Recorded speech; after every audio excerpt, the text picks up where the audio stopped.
सुने शेर और सियार की ज्ञानवर्धक कहानी। बहुत समय पहले की बात है। हिमालय के जंगलों में एक बहुत ताकतवर शेर रहता था। एक दिन उसने बारहसिंघे का शिकार किया और खाने के बाद अपनी गुफा को लौटने लगा। अभी उसने चलना शुरू ही किया था कि एक सियार उसके सामने दंडवत करता हुआ उसके गुणगान करने लगा। उसे देख शेर ने पूछा, अरे तुम ये क्या कर रहे हो? सियार बोला, हे जंगल के राजा, मैं आपका सेवक बनकर अपना जीवन धन्य करना चाहता हूं। कृपया मुझे अपनी शरण में ले लीजिए और अपनी सेवा करने का अवसर प्रदान कीजिए। शेर जानता था कि सियार का असल मकसद उसके द्वारा छोड़ा गया शिकार खाना है, पर उसने सोचा कि चलो, इसके साथ रहने से मेरे क्या जाता है, नहीं कुछ तो छोटे मोटे काम ही कर दिया करेगा। और उसने सियार को अपने साथ रहने की अनुमति दे दी। उस दिन के बाद से जब भी शेर शिकार करता, सियार भी भर पेट भोजन करता। समय बीतता गया और रोज मांसाहार करने से सियार की ताकत भी बढ़ गई।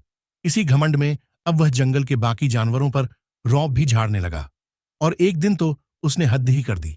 उसने शेर से कहा, आज तुम आराम करो, शिकार मैं करूंगा और तुम मेरा छोड़ा हुआ मांस खाओगे। शेर ये सुन बहुत क्रोधित हुआ, पर उसने अपने क्रोध पर काबू करते हुए सियार को सबक सिखाना चाहा। शेर बोला, यह तो बड़ी अच्छी बात है, आज मुझे भैंसा खाने का मन है, तुम उसी का शिकार करो। सियार तुरंत भैंसों के झुंड की तरफ निकल पड़ा और दौड़ते हुए एक बड़े से भैंसे पर झपटा। भैंसा सतर्क था। उसने तुरंत अपनी सींग घुमाई और सियार को दूर झटक दिया।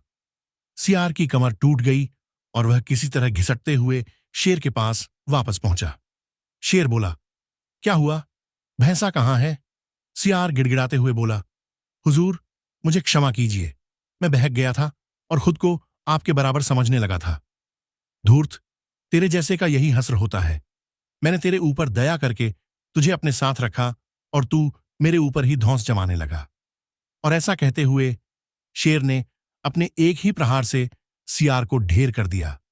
किसी के किए गए उपकार को भूल उसे ही नीचा दिखाने वाले लोगों का वही हस्र होता है जो इस कहानी में सियार का हुआ। हमें हमेशा अपनी वर्तमान योग्यताओं का सही आकलन करना चाहिए और घमंड में आकर किसी तरह का मूर्खतापूर्ण कार्य नहीं करना चाहिए। वीडियो देखने के लिए आपका बहुत बहुत धन्यवाद।